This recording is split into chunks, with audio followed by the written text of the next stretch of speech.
Introducción al libro del profeta Jeremías. El libro de Jeremías contiene las profecías, advertencias y enseñanzas que formaron parte del ministerio del profeta Jeremías en el reino del sur, es decir, Judá.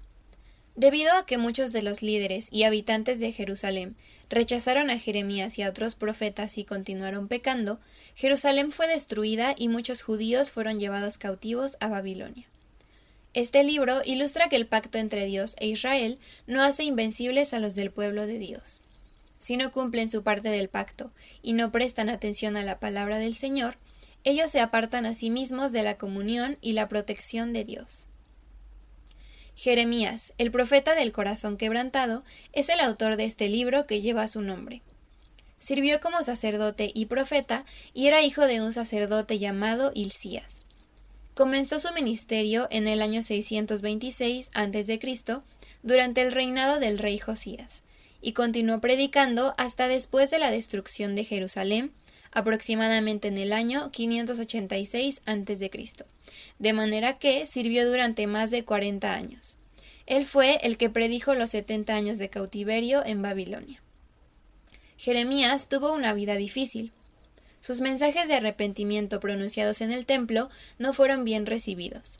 Su ciudad natal conspiró contra él y soportó mucha persecución. Por mandato de Dios nunca se casó, y aunque predicó fielmente la palabra de Dios, aparentemente solo tuvo 2 conversos, Baruc, su escriba y ayudante en el ministerio, y Ebed-Melech, un eunuco etíope que servía al rey. Jeremías fue un seguidor de Dios decidido, dedicado, sufrido y visionario. Su coraje y resistencia sirven de ejemplo incluso para los más fieles de todos los siervos de Dios. Aunque el libro no revela la hora ni el lugar de la muerte de Jeremías, probablemente murió en Egipto, donde sus compatriotas lo habían llevado contra su voluntad después de la caída de Jerusalén.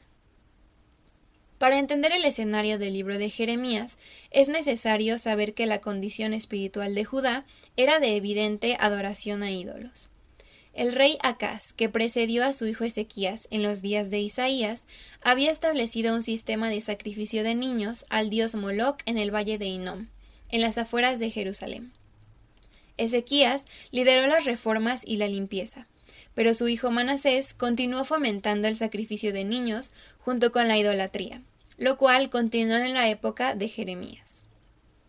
Las reformas de Josías, que alcanzaron su cúspide en el año 622 a.C., obligaron a reprimir las peores prácticas externas. Pero el cáncer mortal del pecado era profundo, y volvió a florecer rápidamente después de un avivamiento superficial. Es así, como mencionamos anteriormente, que Jeremías fue llamado a hablarle al pueblo de Jerusalén durante un avivamiento bajo el rey Josías, y continuó hablándoles durante la caída final de esa ciudad ante los babilonios.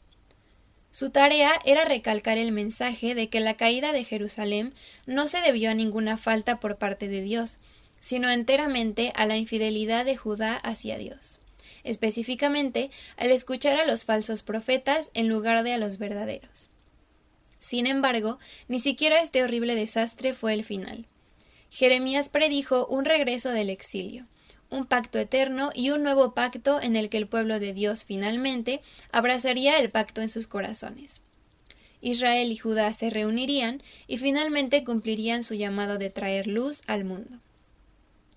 De esta manera, el tema principal de Jeremías es el juicio sobre Judá, con la restauración en el futuro reino mesiánico. Mientras que Isaías dedicó muchos capítulos a la gloria futura de Israel, Jeremías le dio mucho menos espacio a este tema.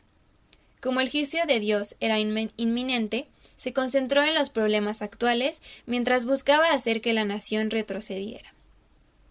Este libro nos ilustra que el corazón humano está enfermo y nadie excepto Dios puede curarlo. Así como Israel, el pueblo del pacto de Dios, todas las naciones adoran ídolos en lugar de su Creador. Sin embargo, a pesar de esto, sabemos que el nuevo pacto ha llegado mediante la vida, la muerte y resurrección de Jesucristo. La venida de Jesús, el Mesías, cumple las promesas de Dios a Abraham, Moisés, David y los profetas.